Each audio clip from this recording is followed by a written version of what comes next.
Okay, welcome back to the 18th video in this series of programming and action programming language on the Atari 8-bit computer.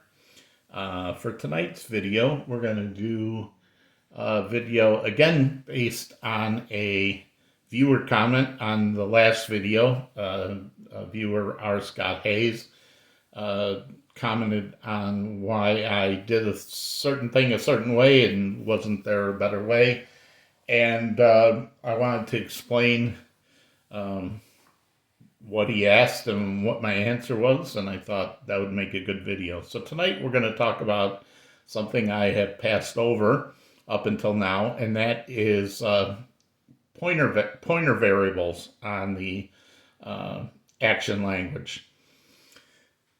I don't usually use pointer values, and I'll show you why in a little bit.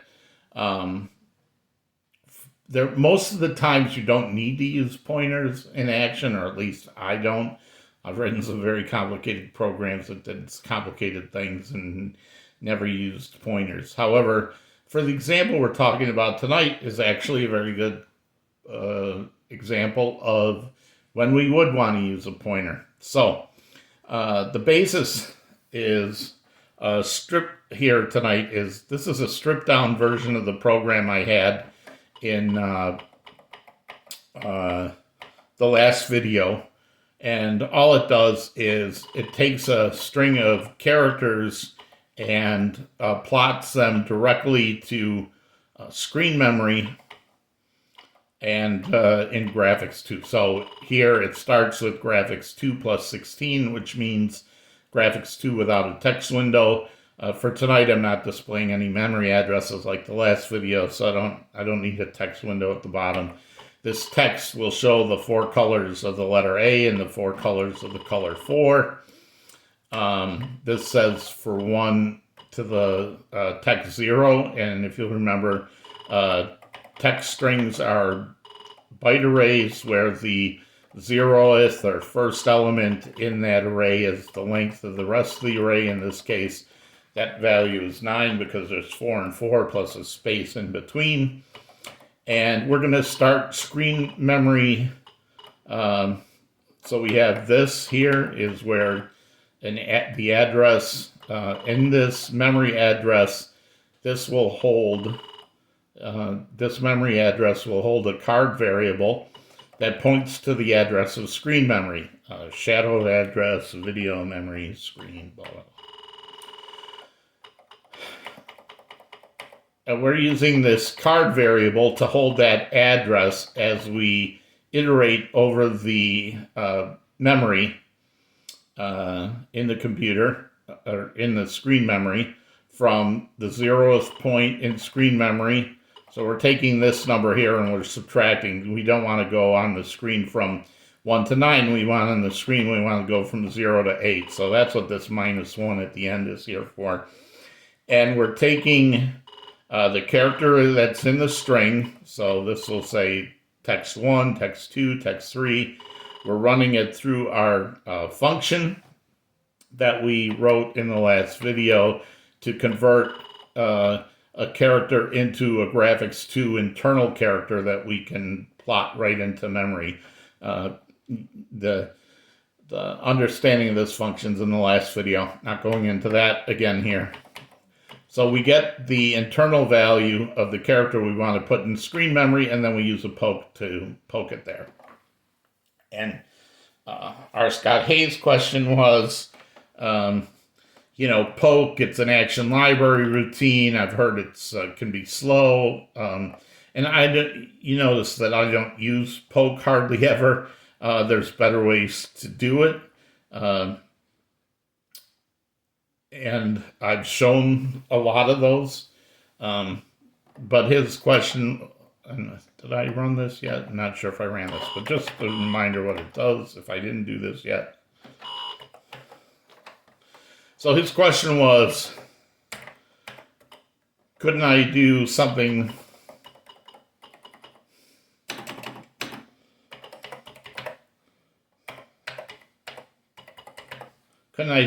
like this instead of poking?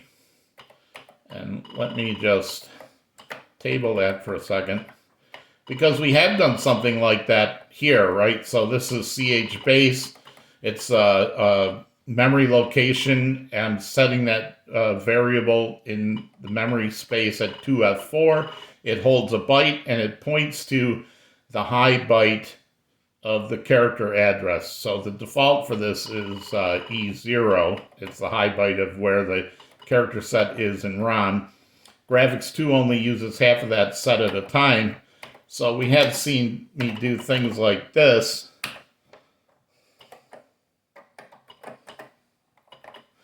which says, instead of pointing to the character set starting at the E000, change that high byte to E2, so it's going to pick up the second half of the character set at E200.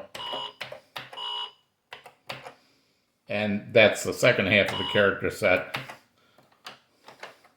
So this looks a lot like what we could do here, but they're not quite the same thing. So let me just show you, and then I'll explain why.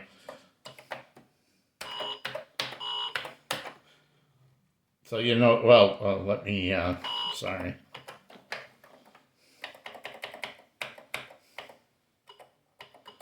Let's comment this out. So you see no characters are displayed. Why isn't that working? Well, this is holding a value of a memory address, the address of screen memory. This is a value. Here, what I'm saying is go to that address and stick that byte in here. This is not saying the same thing. This is saying this is a variable that holds an address. The address was screen memory. This statement says change the address to char byte, but that's not an address. That's an actual value. So this doesn't work the way it is. That's where we can use pointers to clean this up. Oh, by the way, one other change I made, I don't know why, in the last video I had this char byte as a card. I don't know why. It says byte right in the name, so this is another change from the last video, and in addition to getting rid of all the extra stuff. So anyway, let's say, so this is a card variable, and it's holding an address. But now I want to change it to a pointer value. There are two things you need. You need to say it's a pointer, and you need to say what type of value is this pointing to. So in this case, I'm pointing to an address that will hold a byte. So screenloc is going to be an address that I'm pointing to that will hold a byte. I could make this a card. I could make it a char, but don't make it a char. Use byte instead. I could make it an int, right? So notice that even though an int can hold negative values, and it's okay to have an int pointer, because this is a memory address to where you'll put that negative value. Not this isn't a negative value itself. So this holds an address. Byte pointers hold address. Pointers hold address. So what I'm doing here is the same thing I was doing before, except instead of declaring it as a card, I'm declaring it as a byte pointer. Now this still won't work if I leave it the way it is, because it's still doing the same thing.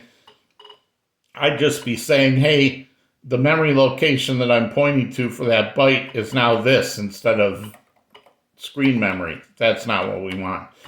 When you want to put the value in the address pointed to by the pointer, you use the caret character. And that says, don't treat this as a variable that holds an address, but this represents the address itself, and this is assigning the value to that address. So now if I run this,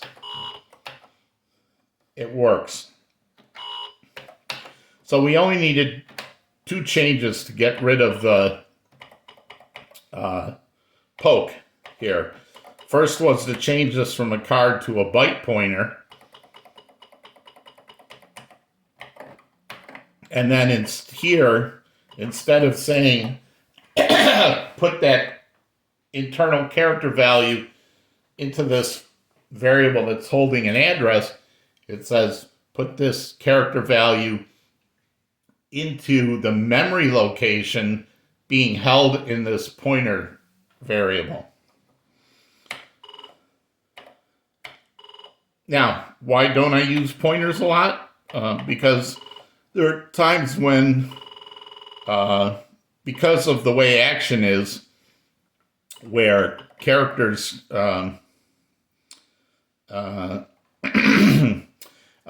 where variable names are their addresses. That's why these things can work. But I could also do something like this. I could say,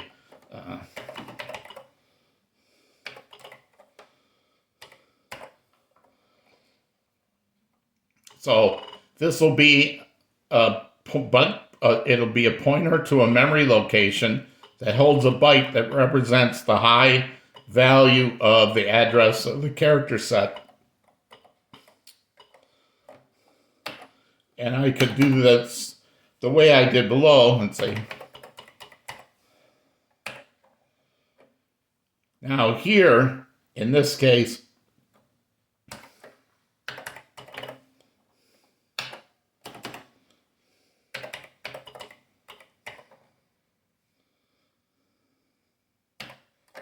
I always forget where it is. My 2 key isn't working. Come on, man. All right.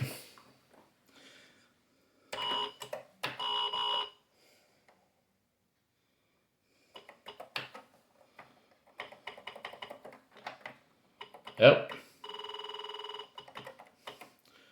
Love the action editor. I'll get your typing mistakes for you. So you can see these 2 lines end up doing the same thing as this one.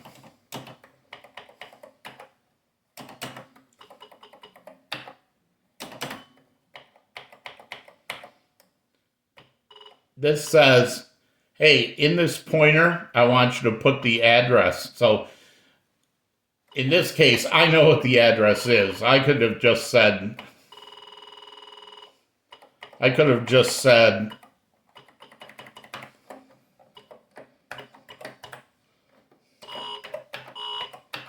that works the same way. But let's say you don't know where the address of your, I mean, this case I know, but if you didn't know where it was, then this says, get the address of this variable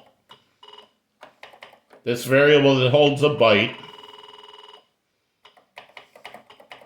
get the address of this variable, and then at that address it's pointing to, I want you to put the value of v2.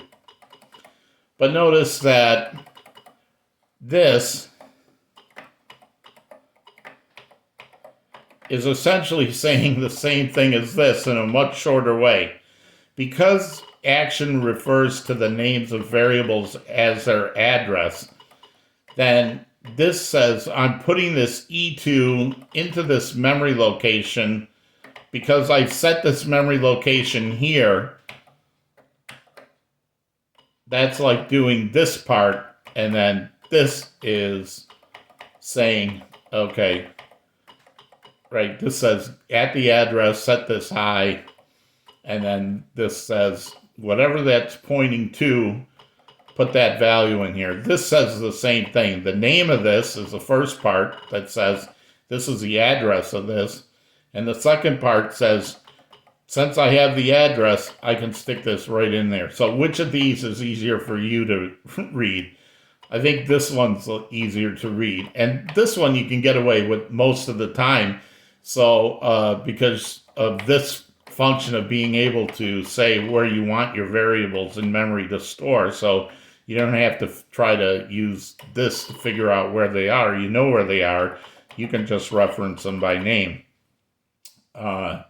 So that's why I don't use pointers too much. However, there are cases like this where a pointer makes sense. This works better with pointers. So I was kind of waiting to discuss pointers until I got to the, to a case where they made sense to use. So thank you, Scott Hayes. This was a case that made sense of why, where, and why I would want to use an action pointer variable so I can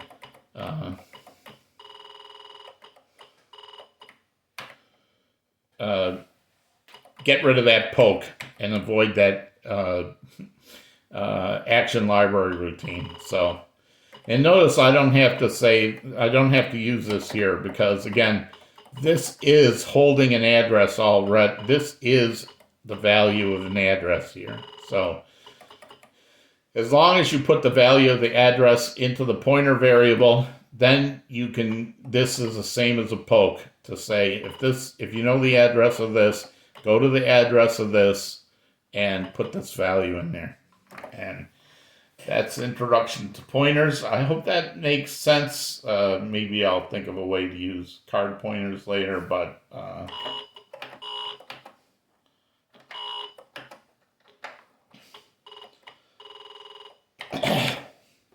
that's it. An example of how to use and why you would use and why you sometimes don't use pointers in action. Thanks. Bye.